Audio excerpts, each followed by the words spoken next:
Sveiki gerbiami žiūrovai. Su jumis autokultūros žurnalas Automašinistas. Laida apie autotransportą ir ne tik. Šiandien speciali laida – dokumentika. Joje su laidos kolektyvu aptarsime šio žurnalo kūrybinius principus. Taip pat pasižiūrėsime, kaip jis buvo kuriamas per visas iki šiol išėjusias laidas ir apžvelgsime momentus, kurie liko už kadro. Atsitiktinis praeivis yra alegorinis džinas.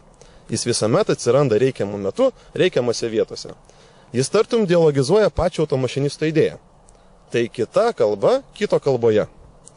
Atsitiktinis praeivis yra pirmajam personažui lygiai greti bendros automašinisto idėjos išraiška.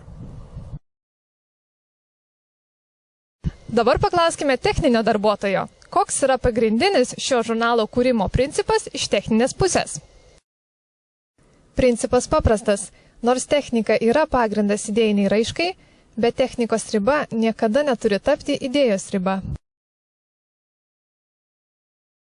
Na ir galiausiai paklauskime režisieriaus. Koks žurnalo principas kinematografinė prasme, jo kūrimo procese yra pagrindas specifiškai plėtoti automašinisto idėją. Mūsų laidos nėra vien autokultūros atspindėjimas kino priemonėmis. Priešingai, tai autokultūros vystymas per kinematografinę savirefleksiją.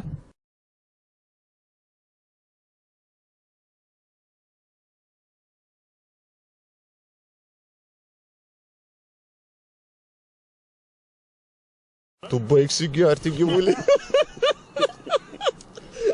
Ne, noriu gerti. Atsinešė. Visur eini su to padeliu. Ten kalbėjau, atsinešė savo padelį, po to vėl atsinešė savo... О, поехали, поехала, поплыла. И тогда пошло, поехала, поплыла. Пиника и говно, bet per daug nebūna niekam. Lai, lai, lai, lai, lai, lai.